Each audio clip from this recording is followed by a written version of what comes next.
Good morning students. बेटा आज अपन पढ़ने वाले हैं चैप्टर नंबर 7 स्टेट गवर्नमेंट। ठीक है, ये चैप्टर बेटा आपके 8 मार्क्स का आने वाला है एग्जाम में, 8 मार्क्स का, और इसमें से सिर्फ एक क्वेश्चन आएगा, वो भी लॉन्ग में पूछा जाएगा ये। ठीक है, विद चॉइस के साथ, जैसे अपने चैप्टर नंबर 6 में हुआ है। तो अगर छठे और सातवें को मिला दे तो लगभग 15 नंबर अपने पास बनते हैं इन दोनों चैप्टरों से निकालने के लिए। ठीक है, तो आप इन 15 नंबरों को बेटा मत छोड़ना। बहुत ही छोटे छोटे से टॉपिक हैं और जितने भी इंपॉर्टेंट टॉपिक हैं मैंने यहाँ पे सब ले लिए हैं। और आपको सिर्फ अगर न्यूज़पेपर भी पढ़ते हैं थोड़ा सा, तो भी आपको इनके बारे में पूरी नॉलेज मैं मानता हूँ होगी। ठीक है, आपको बाकी कुछ समझने की ज़रूरत नहीं है, इसमें बहुत ज़्यादा कोई हार्ड भी नहीं है, चैप्टर बहुत ईजी है। चलो शुरू करते हैं इसको। पहला क्वेश्चन देखो, जैसे कि देश के अंदर लोकसभा होती है, राज्यसभा होती है। ठीक है, देश के अंदर जो पार्लियामेंट है उसमें लोअर हाउस होते हैं और अपर हाउस होते हैं, ऐसे ही जो हमारे स्टेट होते हैं इनके अंदर भी एक हाउस होता है, उसका नाम होता है क्या? लेजिस्लेटिव काउंसिल उसको बोलते हैं, विधानसभा। ठीक है, स्टेट लेजिस्लेटिव काउंसिल कहा जाता है जिसको विधानसभा कहते हैं।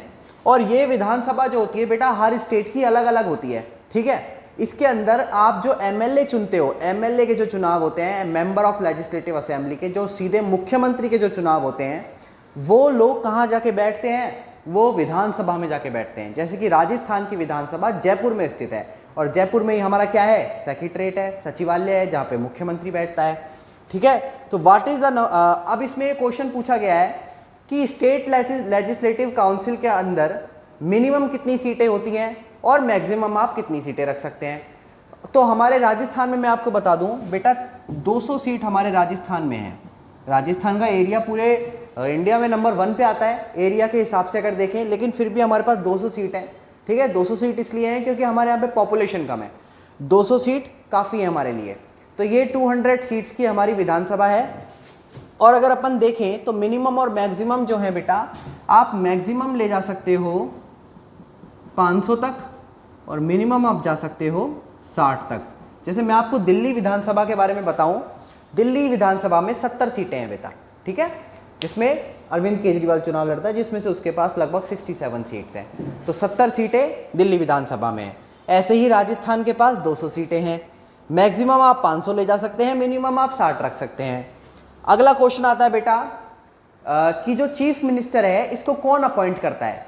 इसको ये कौन कहता है कि हाँ भैया ये लो कागज और साइन करो और शपथ लो और आज आप बन गए मुख्यमंत्री? वैसे तो आप लोग चुनते हो, जनता चुनती है वोट देके, लेकिन बेटा अपॉइंट करना, साइन करवाने के पूरे अच्छे से एकदम सरकारी तरीके से अपॉइंट करना, वो होता है गवर्नर। ठीक है, कौन होता है? गवर्नर होता है बेटा। और जो गवर्नर है उसकी पोस्ट को आप एज आ राष्ट्रपति समझो। जैसे देश के अंदर राष्ट्रपति, ऐसे ही हर स्टेट के अंदर एक गवर्नर। और गवर्नर को कौन अपॉइंट करेगा? ऑब्वियसली प्रेसिडेंट करेगा, राष्ट्रपति करेगा। और गवर्नर के बारे में मैं आपको एक बात बताऊं, गवर्नर का जो होता है 5 साल का एक वो होता है टेन्योर काम करने का किसी भी स्टेट में। अगर राष्ट्रपति चाहे तो बेटा, प्रेसिडेंट अगर चाहे तो गवर्नर को और दिन तक भी उस स्टेट का गवर्नर रहने दे सकता है। एक बहुत इंपॉर्टेंट पॉइंट गवर्नर के लिए, गवर्नर जो होता है बेटा वो कभी भी उस स्टेट का नहीं बनाया जाता जिस स्टेट से वो खुद हो। जैसे राजस्थान में गवर्नर उसे ही बनाया जाएगा जो राजस्थान का ना हो, किसी और स्टेट का हो। ठीक है, इससे क्या होता है बेटा? इससे ट्रांसपेरेंसी बनी रहती है। ठीक है, इससे वो अपने ही जिले का भला नहीं करेगा, अपने गांव का भला नहीं करेगा, पूरे राज्य की बात सोच के चलेगा। ऐसी उसके बात में दिमाग नहीं आएगा। अगला क्वेश्चन आता है क्वालिफिकेशंस ऑफ मेंबर ऑफ विधानसभा। विधानसभा जो है स्टेट लेजिस्लेटिव काउंसिल की जो क्वालिफिकेशंस हैं वो क्या क्या हैं बेटा? क्वालिफिकेशंस वही लोकसभा वाली हैं सारी। 25 साल की उम्र हो, ठीक है, और जो गवर्नर होता है उसकी एज आपको मैं बता दूं 35 साल से कम ना हो। ठीक है, वही राष्ट्रपति वाला खेल है। विधानसभा का जो होता है member, MLA, member of legislative assembly, बेटा उसकी 25 साल से कम की उम्र ना हो, बैंक के द्वारा दिवालिया या पागल ना बताया गया हो। तीसरा पॉइंट आता है इसके अंदर, किसी भी प्रॉफिटेबल पोस्ट पे ना रहा हो गवर्नमेंट की। और अगला पॉइंट है कि ये सिटीजन ऑफ इंडिया हो। ठीक है, अगला क्वेश्चन आता है वर्क्स ऑफ विधानसभा चेयरमैन। जो जैसे कि स्पीकर होता है लोकसभा के अंदर, ऐसे ही बेटा विधानसभा के अंदर भी स्पीकर होता है जिसको अपन चेयरमैन बोलते हैं। उस चेयरमैन के क्या क्या काम होते हैं बेटा? बेसिकली उसके काम क्या होते हैं? जो एक तो चेयरमैन है अगर वो, तो उसको पूरे को एक ऑर्गेनाइज कराना कि किस तरीके से हमारी जो विधानसभा है, जैसे लोकसभा चलती है सेम ऐसे ही विधानसभा चलती है। सामने बहुत सारी सीट्स होती हैं, आप देखना कभी टीवी पे, तो राजस्थान की विधानसभा आपको देखने को मिलेगी, उसमें ग्रीन कलर की सीट्स आपको देखने को मिलेंगी, जिससे आपको पता चल जाएगा। तो वो काफ़ी सारी सीटें हैं। सामने बैठता है हमारा वो अध्यक्ष जो हमारे चेयरमैन है, और उसके ऊपर लिखा रहता है राजस्थान सरकार। ठीक है, ओके। तो अब हम आगे देखते हैं। तो इसका एक तो ये काम करना, ऑर्गेनाइज करना काम को, सदन की कार्यवाही के जो भी उसके जो वर्क्स हैं, जो उस स्टेट लेजिस्लेटिव काउंसिल के जितने भी वर्क्स हैं, उन सबको क्या करना, ढंग से चलाना, बिल्कुल शुरू से ऑर्गेनाइज करते हुए चलाना। ठीक है, क्या क्या वर्क्स हो सकते हैं बेटा? अगर कोई बजट रिलेटेड बात करनी है तो वो बात होगी। इसके अलावा किसी जगह से कोई पानी की इशू है, किसी अपने जहाँ जहाँ से एमएलए हमारे 200 आए हैं, वो 200 एमएलए अपने अपने रीजन की प्रॉब्लम्स रखते हैं कि हमें यहाँ पे पानी चाहिए, हमें उस नहर का पानी चाहिए, उस कैनाल से हमें ये चाहिए, या हमारे वहाँ पे ट्रेनों का कुछ इश्यूज़ है, या हमारे वहाँ पे ये फ़लानी ट्रेन नहीं रुक रही है, या फिर हमारे और भी बहुत सारे इश्यूज़ हो सकते हैं कि जो हमारे वहाँ पे कोई भी हॉस्पिटल नहीं है, या हमारे जो गांव है जिस क्षेत्र से मैं आता हूँ वहाँ पे 12th तक की स्कूल नहीं है, या वहाँ पे एक कॉलेज बनवाओ आप, स्टेट गवर्नमेंट वालों प्लीज़ एक कॉलेज हमें दो, या हमें कोई एग्रीकल्चर रिसर्च सेंटर दो। ठीक है, तो इस तरीके से चलते हैं। जैसे कि अपने जो ये होता है सरसों का रिसर्च सेंटर कहाँ है? भरतपुर में है, सेवर में। ऐसे ही जो अपने ऑर्गेनिक फार्मिंग है, इसका रिसर्च सेंटर कहाँ है? ये है अपने डूंगरपुर में। तो ऐसे बहुत सारे रिसर्च सेंटर होते हैं जिनकी अनुमति कौन देता है? विधानसभा देती है। और भी बहुत सारे वर्क्स होते हैं इनके इसी से रिलेटेड, हॉस्पिटल निर्माण, स्कूल्स, शिक्षा। ठीक है, तो सदन में शांति बनाए रखना, पीस बनाए रखना एक लेजिस्लेटिव काउंसिल में बहुत नेसेसरी है। आपने भी देखा होगा कई बार सीट तोड़ दी जाती हैं, गुस्सा किया जाता है, सदन से वॉकआउट कर जाते हैं एमएलए, या फिर हंगामा मचाने लगते हैं। तो इसलिए बेटा उसके अंदर एक अध्यक्ष का काम यही होता है, चेयरमैन का, कि वहाँ पे शांति बनाए रखे। ओके, निर्णायक मत डालना बेटा, उसमें वोटिंग होती है। जब भी कोई लॉ बन रहा होता है, कोई नया कानून बन रहा होता है, तो उसमें वोटिंग होती है, और वोटिंग में अपना लास्ट में ये अपना एक निर्णायक मत भी डालता है। ठीक है, वोट जो इसका एक लास्ट फाइनल वोट होता है वो भी डलता है। और वही मैंने आपको बताया, जितने भी पैसे से रिलेटेड बजट के इश्यूज हैं, जो हर साल बजट आता है, उसके बारे में भी बात करना।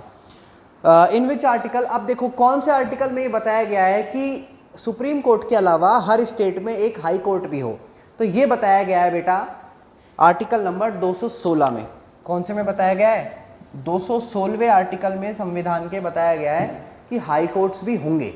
जैसे कि आप देखो, सिटी में लोकल कोर्ट होते हैं, स्टेट का हाई कोर्ट होता है, और पूरे देश का होता है सुप्रीम कोर्ट। ठीक है, हाई कोर्ट और सुप्रीम कोर्ट में कुछ ज़्यादा समानता नहीं है। दोनों ही फंडामेंटल राइट्स की सुरक्षा करते हैं, दोनों ही बड़े बड़े मामलों को सुनते हैं, दोनों में ही चीफ जस्टिस होते हैं, और दोनों के ही मतलब कि जितने भी बड़े बड़े देश के इश्यूज़ हैं उन सबको सॉल्व करते हैं। साथ ही इनके पास पावर होती हैं अमेंडमेंट करने की, चीज़ों को बदल देने की, फंडामेंटल राइट्स की सुरक्षा करने की, सिक्योरिटी देते हैं ये। अच्छा, हाई कोर्ट के बारे में एक चीज़ और जान लो, इसका जो चीफ जस्टिस होता है उसको भी कौन अपॉइंट करता है? उसको भी बेटा राष्ट्रपति अपॉइंट करता है। ठीक है, और अब आपको मैं एक चीज़ बता दूं, गवर्नर जो होता है उसका रोल भी होता है इसके चीफ जस्टिस को अपॉइंट करने में, और कुछ हद तक राष्ट्रपति का रोल भी होता है। दोनों का ही अपन मान के चल सकते हैं। छठा क्वेश्चन आता है गवर्नर्स पावर। अब देखो, जो गवर्नर होता है, एक मैंने आपको बताया कि गवर्नर की पावर आप ऐसे मान के चलो कि जैसे राष्ट्रपति देश में, ऐसे ही गवर्नर प्रदेश में। ठीक है, देश और प्रदेश दोनों अलग अलग हैं। प्रदेश मतलब स्टेट। गवर्नर्स पावर क्या क्या हो सकती है बेटा? गवर्नर की पावर ये होती है, सबसे पहली बात तो कि वो मुख्यमंत्री जो चीफ मिनिस्टर है उसको अपॉइंट करता है। इसके अलावा चीफ मिनिस्टर जो अपना मंत्री बनाता है बहुत सारे लोगों को, कि ये हमारा शिक्षा मंत्री, ये हेल्थ मिनिस्टर, ये एजुकेशन मिनिस्टर, ये। ठीक है, तो ऐसे जो मिनिस्टर्स बनाता है, इनको कौन हटा सकता है? और पूरे कैबिनेट को कौन हटा सकता है? राज्यपाल, यानी कि गवर्नर हटा सकता है। ओके, विधानसभा का अधिवेशन बुला सकता है वो। विधानसभा में जैसे कि ये विंटर सेशन बुला सकता है, कि समर सेशन बुला सकता है, कि मुझे ऐसा लगता है कि अब विधानसभा चलनी चाहिए। अभी कोरोना वायरस की वजह से विधानसभा नहीं बुलाई गई है, लेकिन हो सकता है आने वाले टाइम में बुलाई जाए। तो ये कौन बुलाएगा? गवर्नर बुलाएगा। विशेष परिस्थिति, जैसे मान लो अगर कोई अचानक से डेथ हो जाए हमारे चीफ मिनिस्टर की, या हमारे कोई पद पे ना रह पाए कोई इस पद पे, तो कोई राज्यपाल जो होता है, गवर्नर होता है, वो भी चूज़ कर सकता है कि कौन रहेगा। ओके बेटा, मंत्रिपरिषद को भंग करना मैंने आपको बता ही दिया, कैबिनेट को पूरा हिला देना। मुख्यमंत्री से, हाँ, अगर मुख्यमंत्री कोई भी नया काम करने जा रहा है देश अपने स्टेट के अंदर, अपने स्टेट में कोई नई, जैसे मान लो मुख्यमंत्री ने सोच लिया कि नए 15 जिले बना रहा हूँ मैं तो राजस्थान में अब 15 जिले नए बनेंगे। अब इतना बड़ा डिसीजन लेने से पहले ये तो है नहीं वो खुद ही कर लेगा ये सब काम, बेटा उसको बताना होगा किसको, गवर्नर को एक एक बात बताता है वो। अगर जब सरकार बनती है, जब आप एमएलए के चुनावों में वोट डालते हो, तब जब सरकार बनती है उसका दावा पेश करने भी मुख्यमंत्री ही जाता है कि हम बनाना चाहते हैं सरकार, हमको आप बनाने दो, हम वोट जो है साबित करेंगे विधानसभा के अंदर। विधानसभा द्वारित विधेयक को लौटाना, अगर कोई विधानसभा से कोई ऐसा वैसा लॉ पास हो गया जो कि ख़राब हो सकता है हमारे स्टेट के लिए, उसको बेटा पास कराना, ठीक है, उसको पारित करवाना, उसको मतलब कि भंग कर देना या उसको हटा देना, ये काम भी किसके होते हैं, गवर्नर के। तो इस पूरे चैप्टर में बेटा ओवरव्यू मैंने आपको दे दिया, हल्का हल्का आपके समझ आ गया होगा ये फास्ट रिवीजन। अब आप इतने से ध्यान रखो कि जो चैप्टर नंबर 6 और ये जो चैप्टर नंबर 7 है, दोनों आपस में मिलते जुलते हैं।